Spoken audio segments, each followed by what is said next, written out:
దేశంలో ఎన్నికల ప్రచారం తారాస్థాయికి చేరుకుంటోంది. పోలింగ్ తేదీలు దగ్గర పడుతున్న కొద్దీ ముఖ్య నేతలు సభలతో హోరెత్తిస్తున్నారు.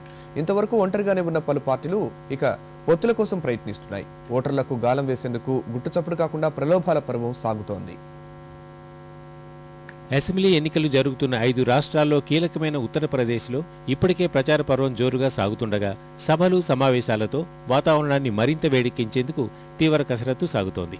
ఒకరిపై మరొకరు మాటల తూటాలతో దాడిని పెంచుతున్నారు.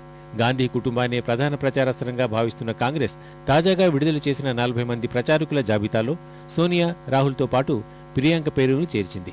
తాజా జాబితాతో అమేథీ, రాయ్బరేలీతో పాటు ఇతర ప్రాంతాల్లోనూ ఆమె ప్రచారం చేస్తారనే సంకేతాలు వెలువడ్డాయి. ఇందిరా వారసుల ప్రచారంతో గణనీయమైన ఫలితాలు రాబట్టొచ్చని భావిస్తున్న ఆ పార్టీ ముఖ్యులు వారి సేవల్ని పూర్తిగా వినియోగించుకోవాలని నిర్ణయించారు. ఈసారి గణనీయమైన సీట్లు సాధించే అవకాశం ఉందని పార్టీ అధికార ప్రతినిధి అభిషేక్ సింఘ్వి తెలిపారు.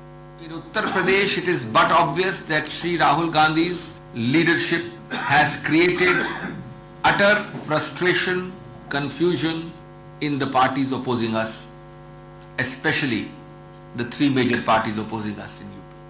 ఇక పంజాబ్లో 2 రోజుల ఎన్నికల ప్రచారాన్ని ముగించుకొని స్వరాష్ట్రానికి చేరుకున్న ఉత్తరప్రదేశ్ ముఖ్యమంత్రి మాయావతి పూర్తి స్థాయిలో సొంత రాష్ట్రంపై దృష్టి సారించనున్నారు. ఇవాళ మొహాలీలో ఏర్పాటు చేస్తున్న బహిరంగ సభలో ఆమె పాల్గొంటారు. అటు ఏనుగులు, మాయావతి విగ్రహాలపై పరదాలు కప్పాలని ఇచ్చిన ఆదేశాల్ని వెనక్కి తీసుకోవాలని బీఎస్పీ నేతలు ఎన్నికల సంఘాన్ని విజ్ఞప్తి చేశారు.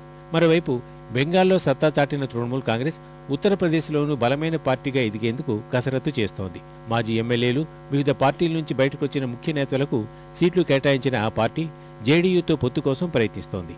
जनता दल के वरिष्ठ नेता शरद जी से मेरी बात भी हुई थी, लेकिन मामला कोई बातचीत चल रही है, लेकिन अब तक कोई फैसला नहीं हुआ. फर्स्ट फेज में हमने जो लिस्ट घोषणा किया था, उसके बाद सेकंड फेज वो तो उनको मालूम है, हम लोगों को भी मालूम है. उसके बाद हम लोग टोटल सिचुएशन क्या होगा 2-1 दिन में पता चल जाएगा. ये तमाम राज्यों में हम लोग खुले, we are open to any party except BJP. మొదటి దశ ఎన్నికలు జరిగే 55 అసెంబ్లీ స్థానాలకు గాను 960 మంది అభ్యర్థులు బరిలో కొనసాగుతున్నారు. వివిధ లోపాల కారణంగా పలువురు నేతల నామినేషన్లు తిరస్కరణకు గురైనట్లు ఈసీ ప్రకటించింది. మరోవైపు అనుమానితుల వద్ద లెక్కలు చూపని నగదును స్వాధీనం చేసుకుంటున్నట్టు తెలిపింది.